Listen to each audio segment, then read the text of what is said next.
here that the public starts raising questions other than me. So I don't know if there is any. Okay.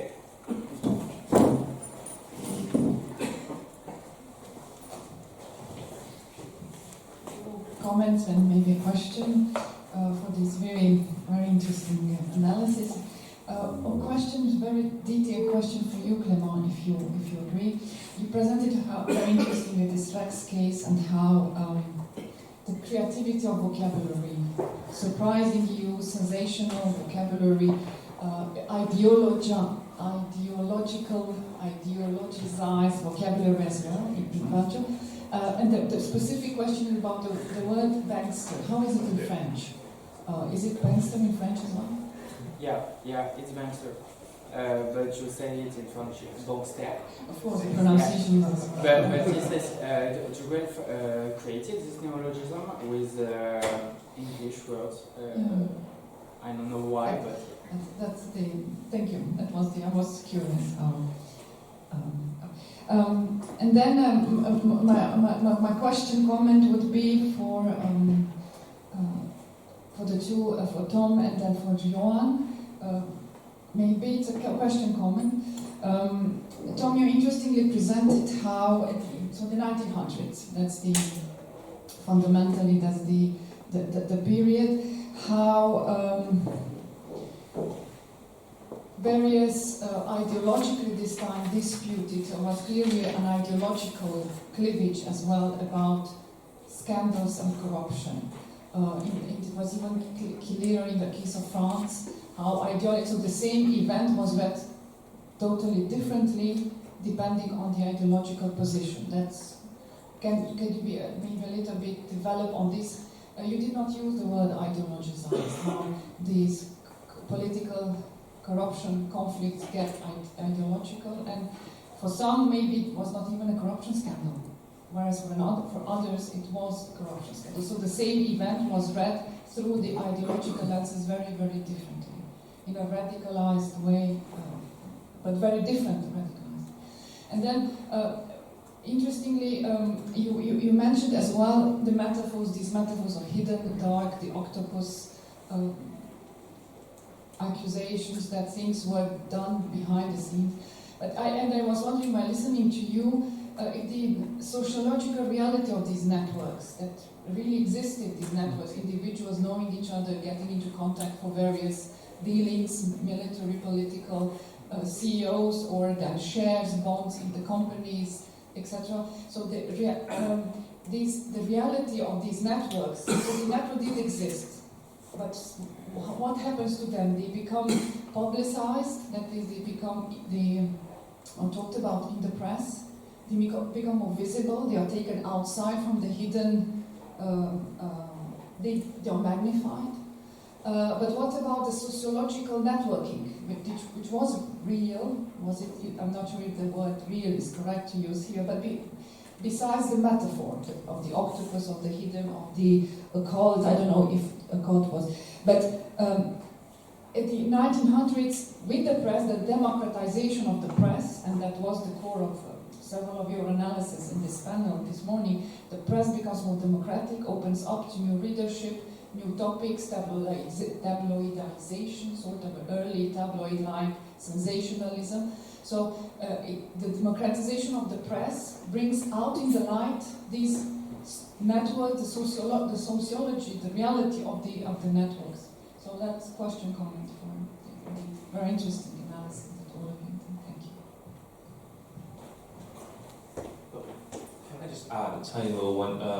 Thank you, everyone, but I would want to ask Tom more specifically. Get that can, hang on.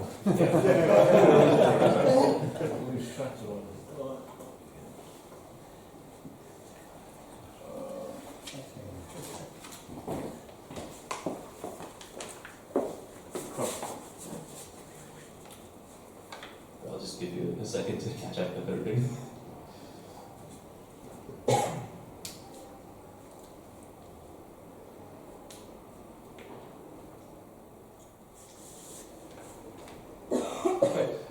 So I guess one fairly famous term for the same period, albeit from across the Atlantic is the idea of a yellow press, right? The warmongering, folk patriotic American press. You know, if I do recall correctly, this had to do with the Spanish-American War.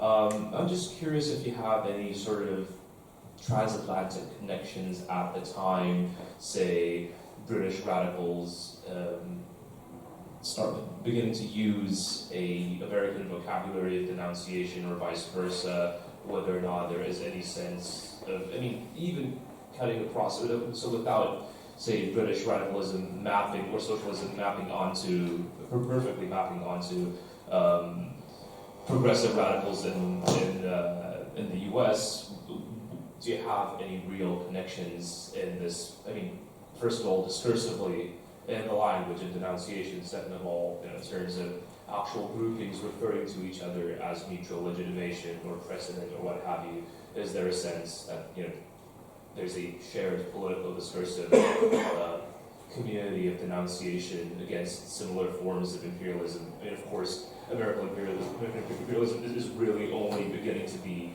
vilified as such then and there, where there's a longer tradition of anti-imperialist thought in Britain, but, that's not the view right there. Thank you.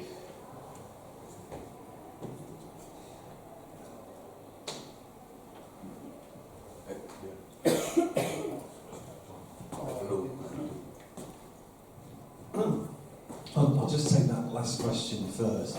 In terms of the kind of fertilisation of transatlantic connections, in terms of the language, I think there is, and I think there's all these metaphors of dirt, which are very, very long standing. But I think that the phrase muckraking, I think, which is, although that's an old one, because I think that the original reference, Mark will perhaps know more, comes from John Bunyan. There's a muckraker in his book. Anyway, but the phrase muckraking, I think, is originally popularised in an American context via the yellow press. But that phrase does migrate over here towards the end of the 19th century. And there's a whole load of phrases which I think become a bit more popular, which is the idea of slinging, mudslinging. Again, I mean, I think you probably find these phrases earlier in the century, but I think they become more popular around this time. And there's also the phrase, like the opposite of mudslinging, which is whitewashing, where you absolve. So there's and the phrase whitewashing also crops up in the British context, and so that there are these kind of discursive exchanges, I think, across the Atlantic in that respect. For Sylvia's question, yes, I mean, I think one way of framing this is in terms of different ideologies, and there are certainly, I think I'll make 2 points very briefly. Some of the radical socialist analysis was in parts and in places, certainly in relation to the Boer War, it was shared on the very far right, on what some historians call the radical right, which was beginning to emerge at this juncture, and particularly, people as a French connection here, someone like Hilaire Belloc, who's an Anglo-French sort of journalist, and people like that. They were kind of on the far right, not necessarily an ambiguous relationship with the Conservative Party, but they shared some elements of the left-wing analysis. But you're absolutely right. I mean, it was very ideological, and there were certainly plenty of people who were prepared to justify the Boer War, for instance, on kind of on the grounds which, I guess, in the Victorian period, in the British context, you'd say sort of Palmerstonian lines, which is that this was all about sticking up for British interests, national interests. What's wrong with that? And then just finally, in relationship to your other point about the reality of all of this, I mean, I left a lot of this out of the paper, partly because it's very brief, partly because it's also very, it's quite boring, really. But what we find in the radical and socialist analysis is a really quite laborious excavation of facts. And so if you take, for instance, I mean, Hobson's work is I'd say is imperialism. I mean, it's just it's a very long, big book. It is full of stats about ownership and how capital is going and so on. You look at the arms in 13-14 arms trade literature. It is the lists of the shareholder MPs, the directors, the people who leave the War Office, and the Admiralty, only then to very quickly take up a job with one of these private arms companies, what we call the revolving door. I don't know if you know that phrase. It's absolutely meticulous. So those social networks are very, very real. Absolutely, they are. And you know, the empiricism, if you like, of this literature is overwhelming. I mean, those networks are, for want of a better phrase, real.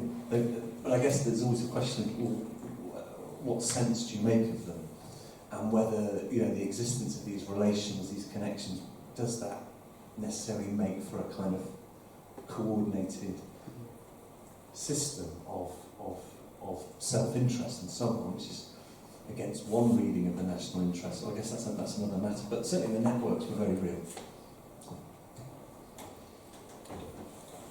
Well, I will just add something.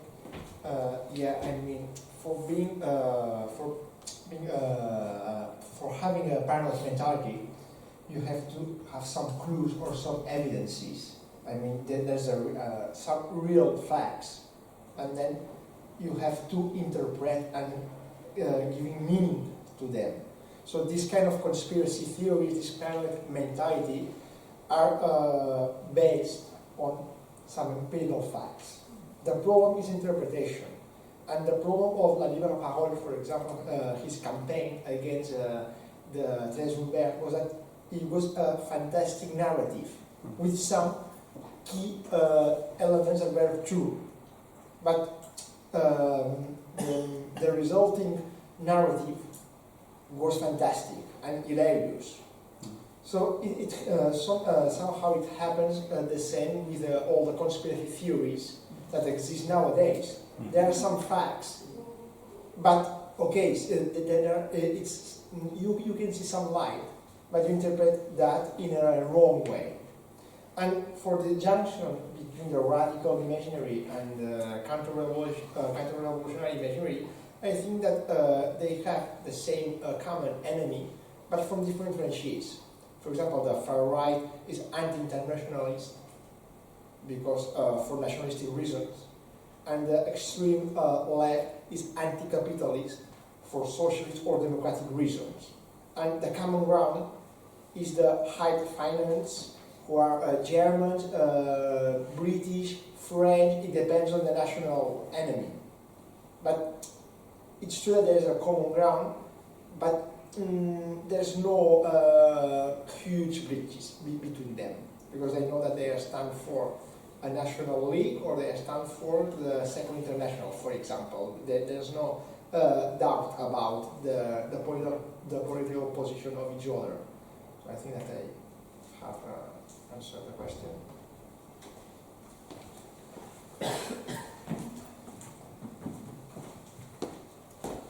I would like to add something about this, because the suspicions against the judiciary in Spain and in France are the same.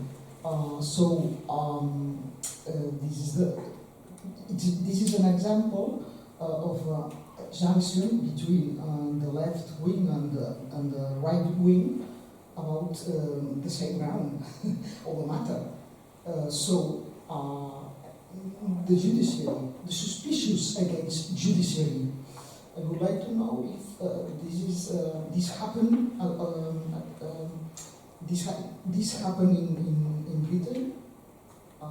This is a question for Tom. And what do you think about that, Joan? Thank you.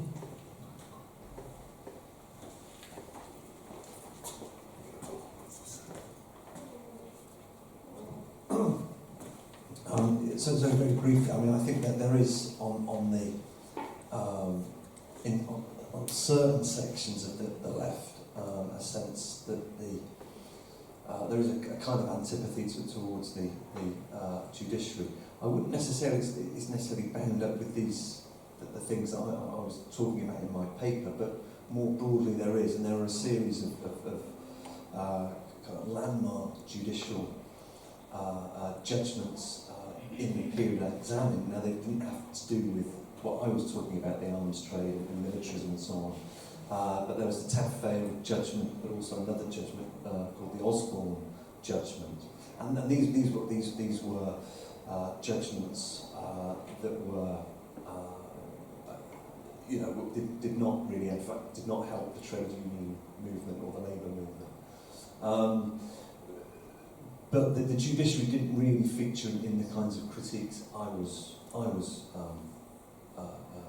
talking about in my paper. But I think there is, on the left, more broadly, and within the labour movement, there is a definite suspicion of the judiciary.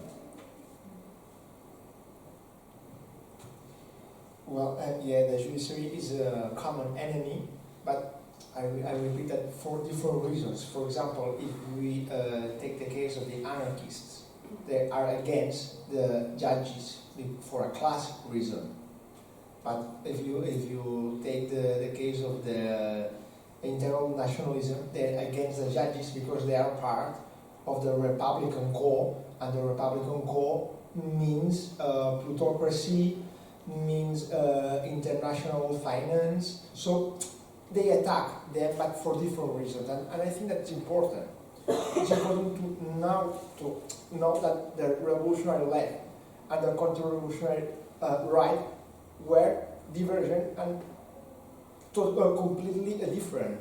They are like George Valois said, frères ennemis. The frères ennemis, they have a common enemy, liberal capitalism, modernity, but their projects are completely opposed.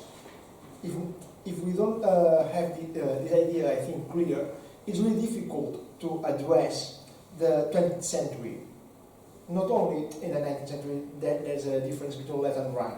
But if not, we start to talk about totalitarian models versus authoritarian models, and this is a mess. I mean, empirically, if we don't put a barrier between revolutionary left and counter-revolutionary right, we don't understand anything. They are against liberalism and they are against capitalism, but for different reasons. And therefore, they have different projects to have an alternative to democracy or to liberal parliamentary regimes. I think they have a common enemy, but they attack them for different reasons. Maybe the vocabulary can be shared. For example, les pourris, the mat, for example, there are quite some words that can be shared, but when they speak with a different aim. And I think that we have to have this idea clear.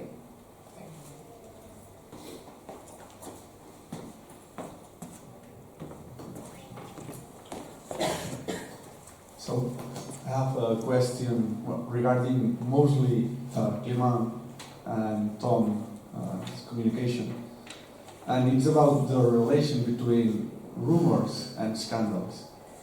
What role were playing rumors rather than scandals in the radical socialist discourse and the Rexist political culture? Being the rumors, I don't know, maybe fake news or potentially facts that can be scandalous and do not arise as scandalous.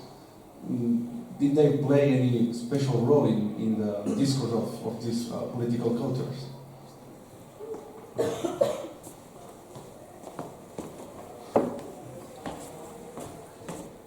Yes, thank you.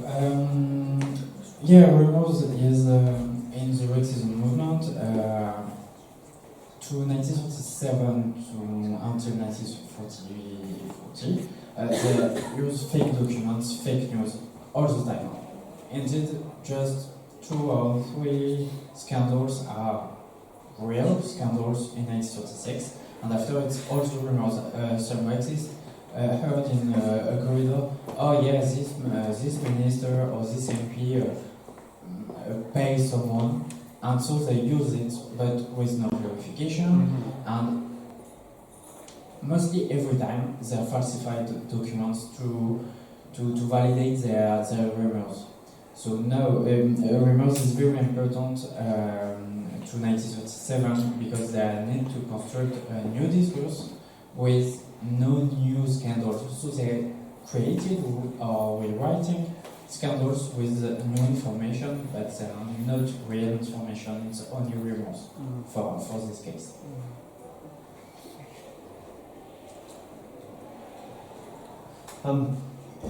Yeah, I mean, I think there's lots of, the kind of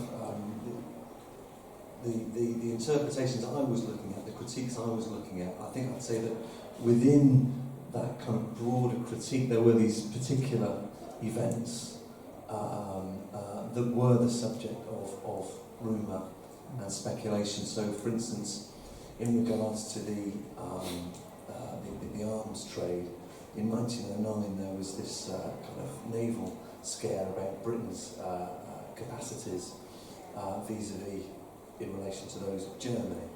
And this was widely thought in radical socialist circles to have been confected by the guy who owned the Coventry Ordnance Works. The press really ran with this, and they used this to pressure Parliament into agreeing bigger estimates or monies to be put to.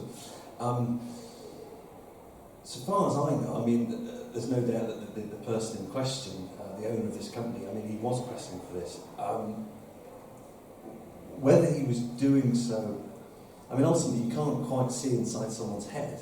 Whether he was thinking, right, I'm going to confect these anxieties, these worries. His story was that he'd received privileged information about German plans. Okay? And there is a bit of evidence to suggest that. But whether he then thought, well, I'm going to now use this to exercise some leverage over the press and ultimately Parliament in a very self-interested way. He clearly had a self-interest in this. He was the owner of an arms company. Or whether he did so out of concern that if Britain didn't build these ships, then it was a great, it was impossible to prove, but there was certainly speculation and rumour, and I think a lot of radicals and socialists took that as well. It was clearly an attempt to manipulate the press. But so I think, and then there's all sorts of other instances. I'm giving the bowing. There's lots of other instances where you assume bad faith on the part of someone rather than the opposite. I think that's kind of part of the critique. So that does play a role, I think. Yeah, sure. I want to add something. Rumors are crucial, and not always they are fake news. For example, if we do now an exercise, for example, le scandale de Panama, its origins, it's on the Parole. And Pubill, when I started to denounce the first article against the denunciation the Panama scandal, was based with rumors. So, information can be leaked, and when information is leaked, it can burst a scandal. But usually, rumors were something in the air that people knows, but nobody speaks about it. So it's not in the origins of the media. The extreme right newspapers used in France, for example, they used the motto dire à non, c'est qu'on pense en bas, pour les parler francs, for speaking the truth. It's because the rumors can always be true. We can deploy tactics of being faking the reality, but usually rumors, in that sense, was something that comes from previous oral traditions, and I think that they were usually true. Thank you.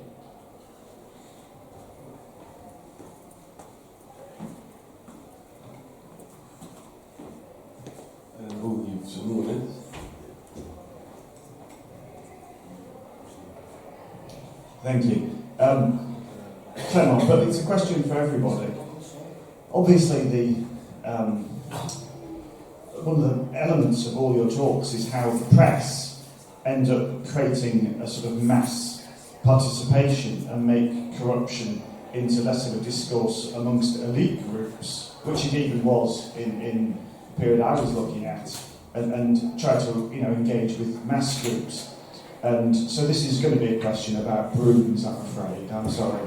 I did a little bit of research last night, and I discovered that Federico de Montalfaro, Duke of Urbino, had a whisk or a broom on his arms as a symbol of his cleanliness and freedom from the corruption of the Borgias in the 15th century. So right up Rickard's street, this is 15th century symbolism of brooms. My question to Clément is simply, was the broom contested? Because it is quite striking that Brexism is a right-wing movement, and was there any attempt to sort of get the broom off the hands, or was it taken by that right-wing movement from the hands of other groups who we normally associate on the left with the broom? And secondly, in your experiences of the scandals and things you're looking at, were there any other symbols? I'm just conscious, Tom, that Punch cartoon showed an image of the war contractor boa constrictor wrapped around the poor rabbit of the taxpayer, squeezing money out of him. And I'm just thinking, is there any alternative? I don't want to get too fixated on brooms. Can we find an alternative to a broom? And, do you find any other examples of the brooms? I think next time I'm going to organise a seminar just on brooms. Because, it's a bit like I'm lifting up a rock and there's like a world of brooms underneath. And I just wonder what anybody responds. So particularly Clément, but any other things about how they used its symbolism in order to try to get a movement behind the campaigns that you've been describing? Thank you.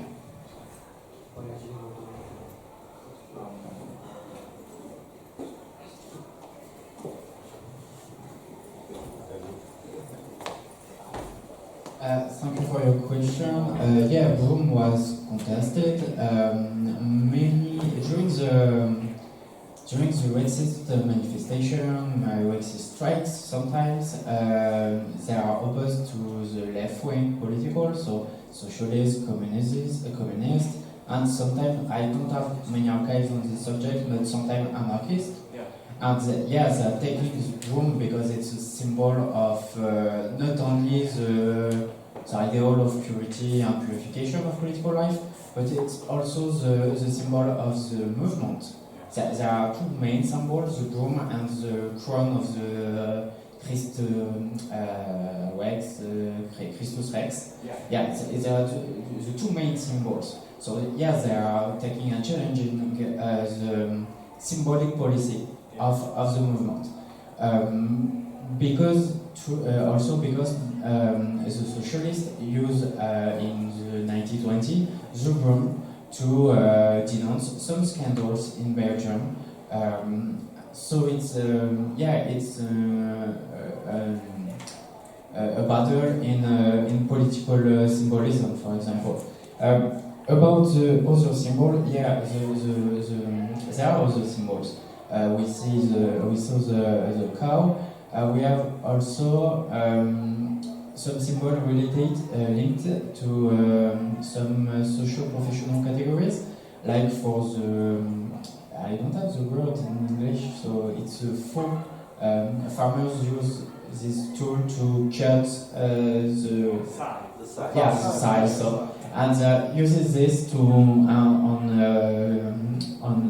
cartoons, for example, and say that farmers come and sizing. I think sizing parties because there are plunders of your savings. We have the same. Another symbol is Roget's stables, and the other way is a cleaner of Roget's temple. So sometimes we saw him with.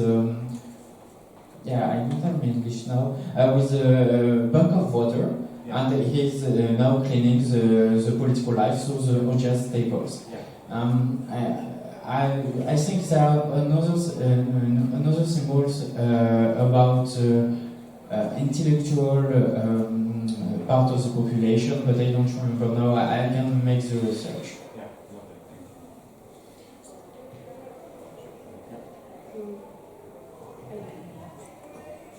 Okay, I mean, I've just tried to sketch this out there, but I mean, corruption itself is obviously metaphorical, and obviously, you get from that ideas of a kind of decay and rottenness. But I think, and then from that, I think it sort of at least branches out. I think probably in at least three directions.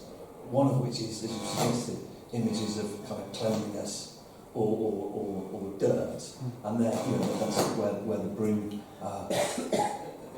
comes in. But also, mud breaking, mud slinging, whitewashing. I think that's one sort of zone of metaphor.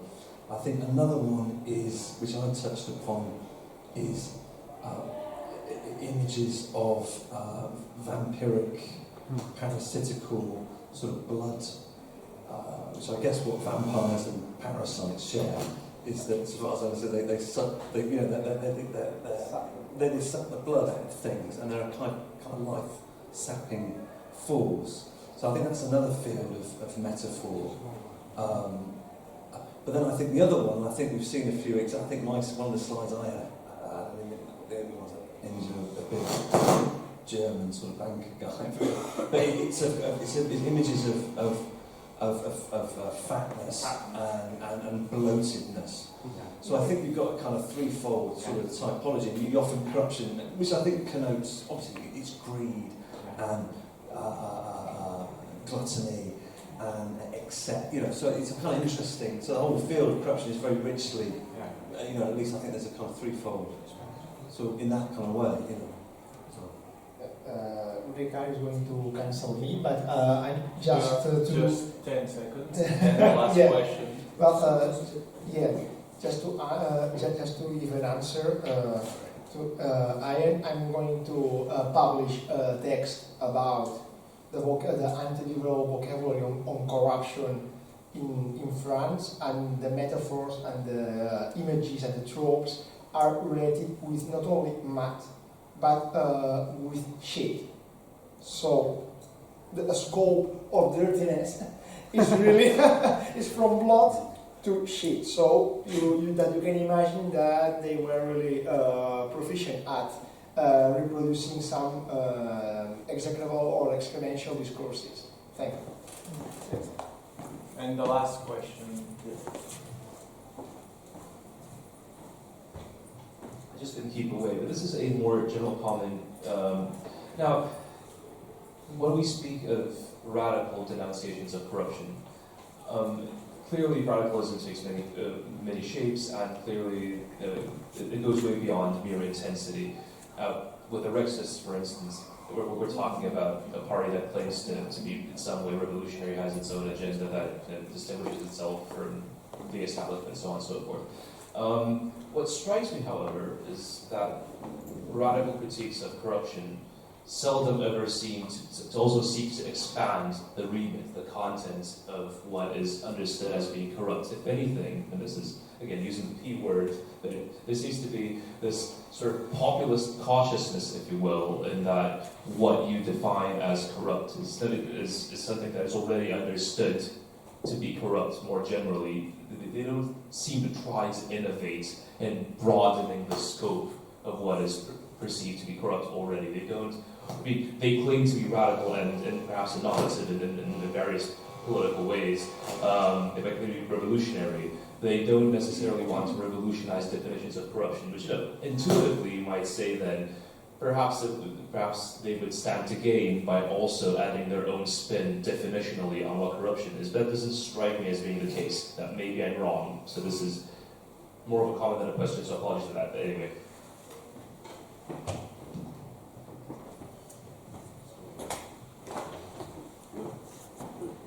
Okay, then we just going to close everything. Thank you for our speakers, and we address a general conclusion after the applause.